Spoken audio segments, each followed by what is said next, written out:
Okay, boys. So today, we're going to be demonstrating how in the custom app, DBZ Sagas Godly SE9X, and all the Godly SE versions, this method should work pretty well to beat this map. This is a very, very hard custom map, but as far as I'm aware, it's completely beatable. So, first thing you're going to do is you hotkey your guy, run him in here, get your Namek, start sending your Namek over. Only Piccolo, you can see, only Piccolo is able to do this part of the map. So while that Namek's going over, I'm going to start attacking this. I'm going to send the Namek over to here. Now this is a training method only available.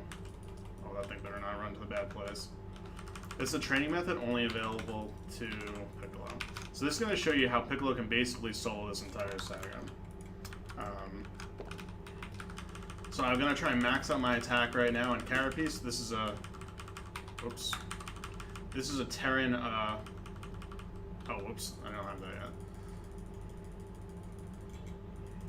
One of the annoying things about Piccolo is you have, like, literally every upgrade route you have to do. Because you go from a Samir Duran, and you have Broodlings, and you have like a million things to do here. So, we got that going. Next thing we're going to do is we're going to group these fuckers up. This is really important for your training, which we will demonstrate in a minute. We're going to go get one of these. We can't afford to wait. Oh no. Oh no. We're going to get that. So, I'll explain this training method in just a second. Hopefully I'll just chop this video up into smaller segments as well. So, the reason we're gathering these Nameks is because when that timer hits 0, you're going to have the first saga start, and we're going to pick off one of the units, which is the Defiler, with our Nameks. I'm going to show you how you can actually solo the entire first saga with this. Alright, so we got all of our hotkeys set up, pretty much. 5, 6. This will be your transform, and 7 is going to be every one of these Nameks. That's one reason Piccolo is so fucking hard. You got like a million fucking hotkeys on this guy. Cool, we killed another one, and we're going to explain this training method in just a second. So, if you train like this, you can actually kill, like, you can power level, like, really quickly on Piccolo. You should be able to have, like, very close to, like, USSJ by the final,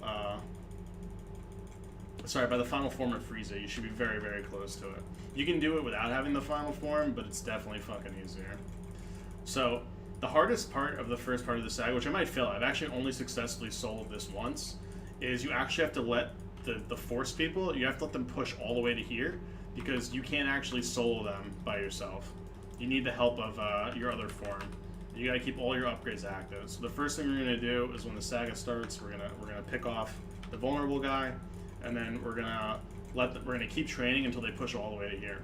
In an actual game, you probably wouldn't train that long.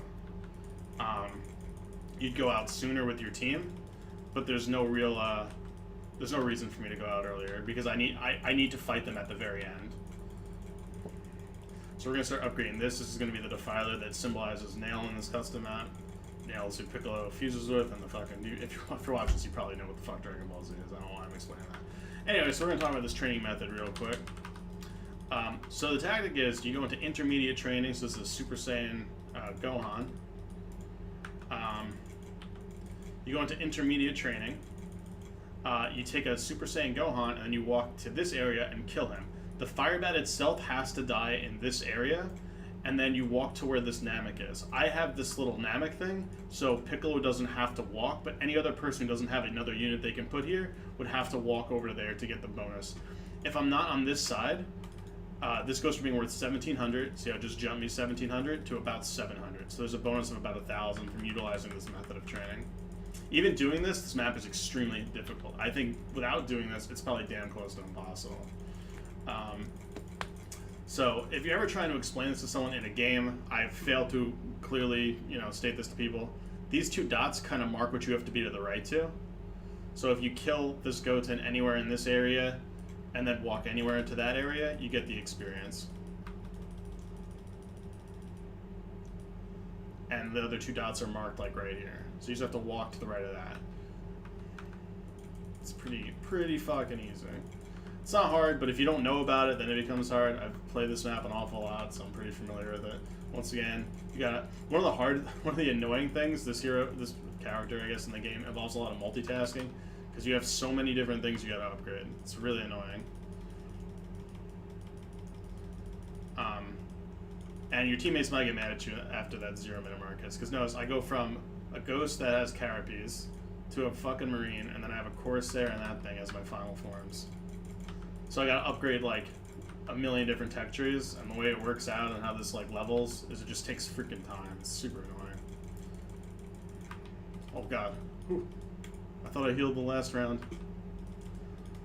Yeah, so this is just really the only way that you can like level this effectively. You notice it just keeps getting faster and faster. One thing that sucks is right after you beat Frieza, your Namex die.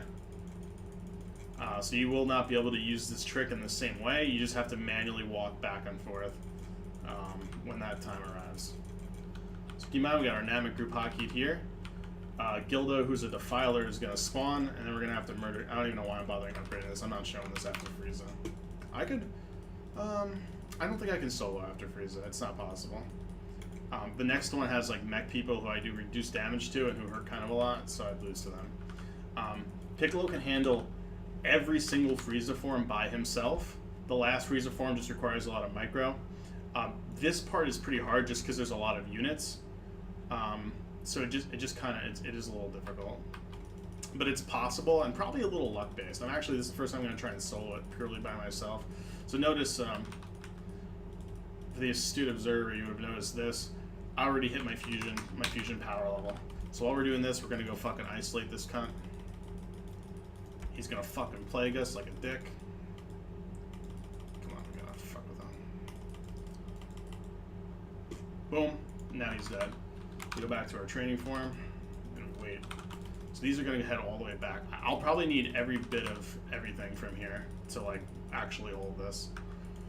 I'm almost actually at Super Saiyan form too. I mean, Piccolo clearly doesn't go Super Saiyan, but everyone else gets Super Saiyan at 30k. Piccolo's just really strong early on. I kind of suck later on. I've never really gotten past the early stages of Boo, so I'm not sure how well that forms. Or how well I perform at that point. Alright, so we're going to send all of our Namex over to the end over here. You get one heal from Dende, only one heal. So we have to use that very carefully. And you can use your Namex to activate that one heal. So we're still going to train. We have to wait till these guys get damn close to the end, and then I'm going to fight them all at once. Actually, I probably have to pick off the... I don't know how I'm going to do this. It's been a long fucking time since I tried soloing this. Well, like I said, I only soloed it once, and there were some other factors that kind of helped. I think I stole a few. Like, when you steal from your allies in this training method, it works for Piccolo because my Namek auto-caches them in. I think we're going to go soon and probably take on the next guy.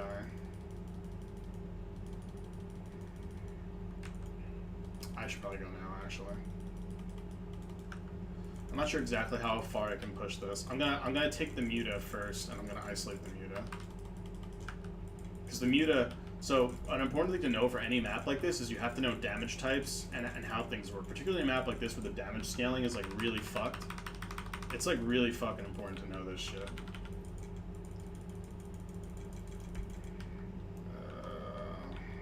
Okay. So, the Ghost does full damage to a Mutalisk, but half damage to Mech. These three units are all fucking mech. So the bulk of my damage is gonna come from the Namex when I'm fighting these guys right now.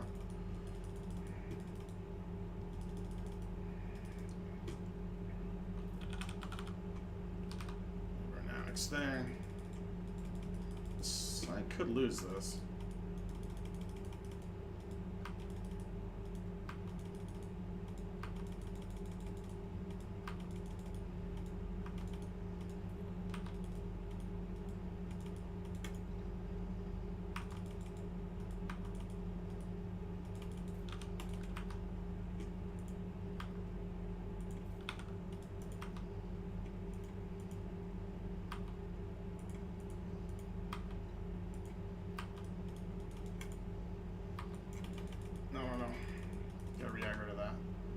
I'm about to die. I gotta heal.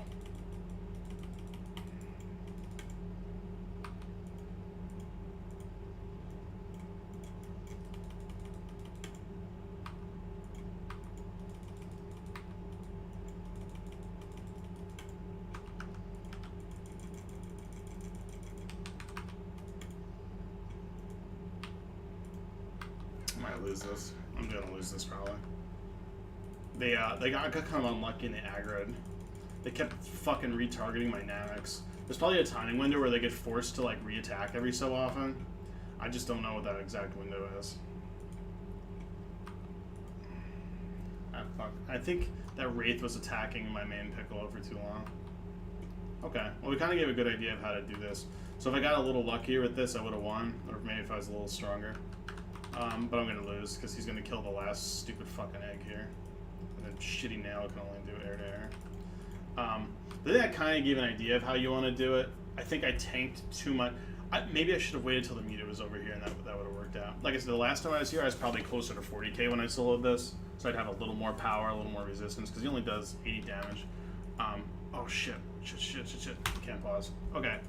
I want to talk about damage types, but I thought I'd do a little better there. Alright, I guess real quick on damage types. Zealots, it's important to know that Zealots do half their damage twice per attack. So if a Zealot says it does 80 damage, it's actually doing 40 damage twice per attack. That means if you have 20 armor and a Zealot does 80 damage per attack, you're actually blocking 40 damage. The same thing applies to Fire Bats. So when you're doing training, it's important to know that Zealots and Fire Bats hit armor twice. Ghosts do half damage versus mech, and I think against medium armor types, they only perform full damage against light types. Explosive damage like a Dragoon. I think a Hydralisk also counts, and a tank only do half damage versus medium and light armor types. So knowing that a tank's going to do half damage, a goon's going to do half damage to a ghost, a Hydra's going to do half damage to a ghost. So it's important to know those things when you're training, but we'll leave it at that. Cool, end of that video.